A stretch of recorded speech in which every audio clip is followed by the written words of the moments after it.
Greek mythology के हिसाब से सिंधु नदी में एक विशालकाय कीड़ा पाया जाता है, इंडस वर्म, जिसके जबड़े इतने मजबूत होते थे कि वो पूरे के पूरे जानवर को जिंदा ही निगल जाया करता था।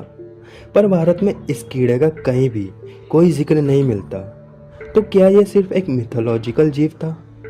अगर मैं आपसे कहूँ कि नहीं, क्योंकि आज से करीबन 200 करोड़ साल पहले, जब डायनासोर का इवोल्यूशन भी नहीं हुआ था, तब ऐसा ही एक जीव पाया जाता था जो इंडस वर्म से मिलता जुलता था, आर्थ्रोप्यूरा। क्या यूनानी लेखकों ने आर्थ्रोप्यूरा के फॉसिल्स देखकर इंडस वर्म के बारे में लिखा?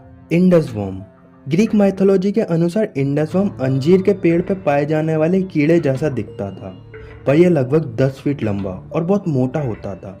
इसके ऊपरी और निचले जबड़े में 15 इंच लंबे और बहुत नुकीले दांत थे। इंडस वर्म रात के अंधेरे में अपना शिकार करा करता था। जैसे ही रात होती थी, यह नदी से बाहर आता था और गाय या ऊंट के बच्चों को अपने मुंह में पकड़कर नदी में खींच लेता था और उन्हें पूरा जिंदा ही निगल जाता था। इंडस वर्म को पकड़ने के लिए लोग मेमने के बच्चे के मांस को लोहे की जंजीर में बांधकर नदी में लटका दिया करते थे।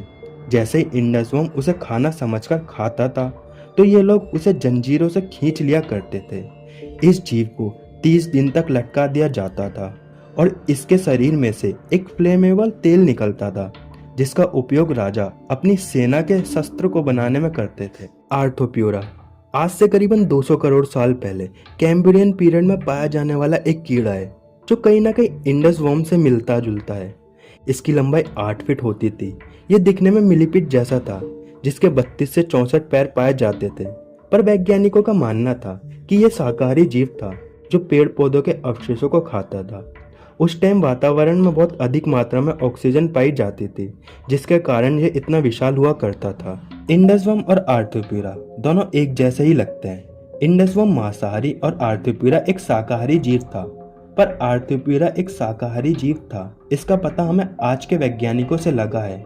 हो सकता है यूनानियों ने आर्थ्रोप्यूरा के जीवाश्म, जो उस समय के यूरेशिया के कुछ हिस्सों में पाए जाते थे, को देखकर इसको मांसाहारी समझ लिया हो, क्योंकि यह देखने में एक विशालकाय मॉन्स्टर से कम नहीं था। और इसी को देखकर यूनानी लेखकों ने इंडस वर्म की कहानी को लिखा हो। आपकी इस बारे में क्या राय है? कमेंट सेक्शन में ज़रूर बताएं और ऐसी और इंटरेस्टिंग वीडियो के लिए मेरे चैनल को सब्सक्राइब करना ना भूलें।